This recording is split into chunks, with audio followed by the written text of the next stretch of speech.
السلام عليكم وعليكم السلام يا أصحابتي ولا لا قالية ولا شينا قدر لايف ستايل waxaan idin leeyahay meel walba joogtiin bashbashi barwaaqo maanta waxaan idin wadaa wax yar oo fudud gurigiina ka heli kartiin ilkahana aad ku cadeyn kartaan qosolkiina uu qurux badnaanayo waxaa markaa rabaa inaan samaysto waxaan ilkaha ku cadeysto anoo gurigeyga joogo oo ku dhaqo sida gabdhaha ilkaha biraha ugu xiran wiilasha ilkaha biraha ugu xiran iyagana ay ku cadeyn karaan ilkahooda u qurxin karaan gaduudkan uga saari karaan waa idin la wadaagayaa wax walba oo jeclahay waa idin la jeclahay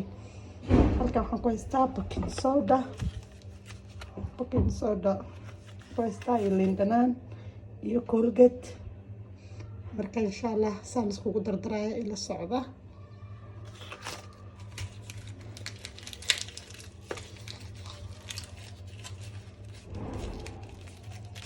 maadaama hal gacan telefoon ku haya ma anfacaysin labada gacan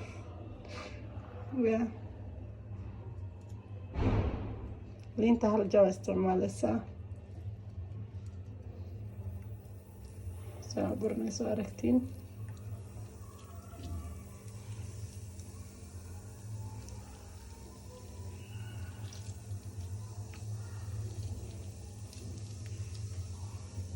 okay haddana waxaan soo qaadayaa Colgate-kii oo rabaa inaan ku darsado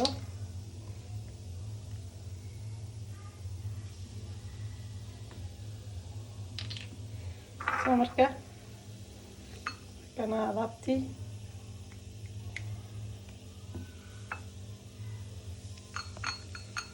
iskugu yara qasaysaa brushkaaga uga dhigaysaa qaando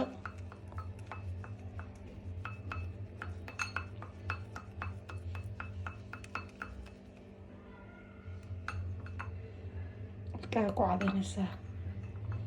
3 jeer 4 jeer marka ku cadaysid maasha Allah natiijada waa arki doontaan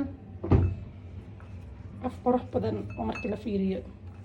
nadiifa qosol ku qurxan ayaad yeelanaysaa ma fahanteen soo ku soo cadaynaya